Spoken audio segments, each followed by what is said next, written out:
Quel sera notre sort d'ici 500 millions d'années? Canicule, sécheresse, feu de bois, la banquise qui a perdu 40% de sa masse initiale en 40 ans. Bref, le soleil. Compte tenu de ce que nous vivons déjà, serions-nous à mesure d'adoucir notre sort?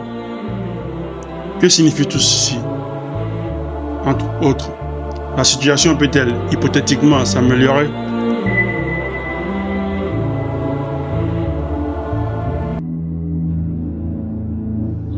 L'avenir du système solaire. D'abord, qu'est-ce que le système solaire pour ceux qui l'ignorent et comment fonctionne-t-il? Comme ça, on aura touché le fond et il ne restera plus qu'à remonter. Eh bien, le système solaire n'est qu'une minuscule partie de notre galaxie, la Voie lactée, qui elle-même n'est qu'une galaxie parmi des milliards d'autres dans l'univers, composée d'approximativement 8 à 9 planètes orbitant tous autour d'une étoile, une naine jaune nommée Soleil. Sans toutefois omettre de préciser que dans ce système, la Terre est la troisième planète la plus proche du Soleil après Mercure et Vénus. Alors, quel est le rapport entre tout ceci et le destin tragique vers lequel tend notre système solaire, mais plus particulièrement la planète Terre?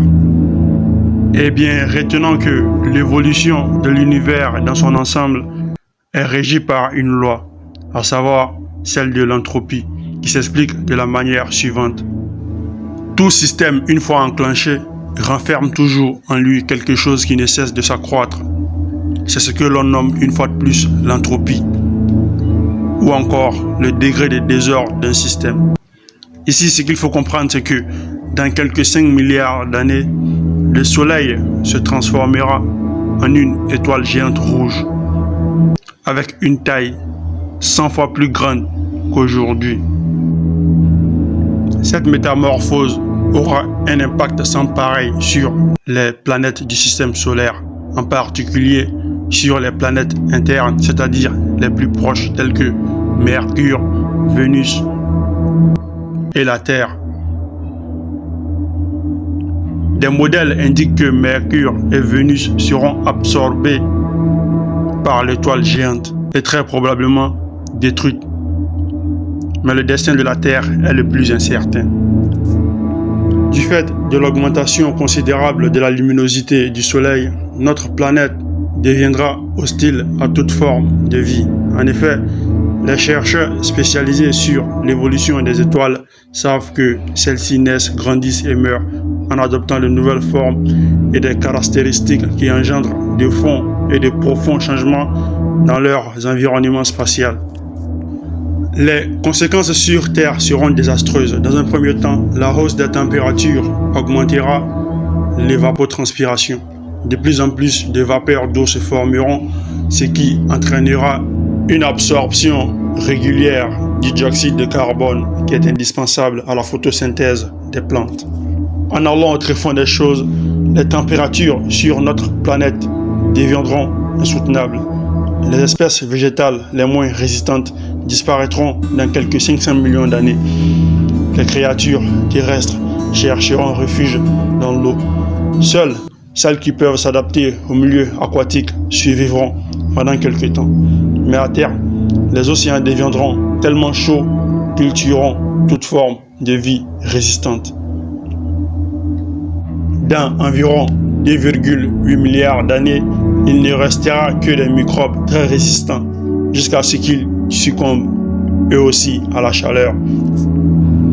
Nous estimons que la Terre cessera d'être habitable quelque part entre 1,75 et 3,25 milliards d'années. Après, la Terre sera dans la zone chaude du Soleil, avec des températures si élevées que les mers pourraient s'évaporer, explique Andrew Rushby de l'université Gus Hengli Bien sûr, les conditions pour les humains et les autres formes de vie complexes ne seront plus adéquates bien avant, ajouta-t-il. C'est-à-dire qu'avant que tout cela n'advienne, nous ne serions plus là, mais bien loin, là-bas, quelque part dans le passé, seuls avec nous-mêmes et ce que nous avions été. En définitive, retenons que la Terre, voire le système solaire ou encore l'univers dans son ensemble est promis d'une manière ou d'une autre à un destin tragique. Et maintenant que nous sommes à la fin de ce numéro, je souhaiterais vous poser cette question. À savoir, comment est-ce que vous entendez ces phénomènes? Plus précisément, les effets des rayonnements du soleil, des rayons solaires. Est-ce le souffle de l'enfer? N'oubliez pas de vous abonner, d'aimer et de partager, mais surtout de me faire savoir ce que vous en pensez en commentaire.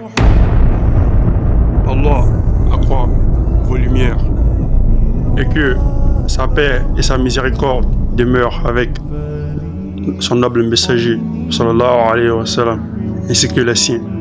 Assalamu alaikum.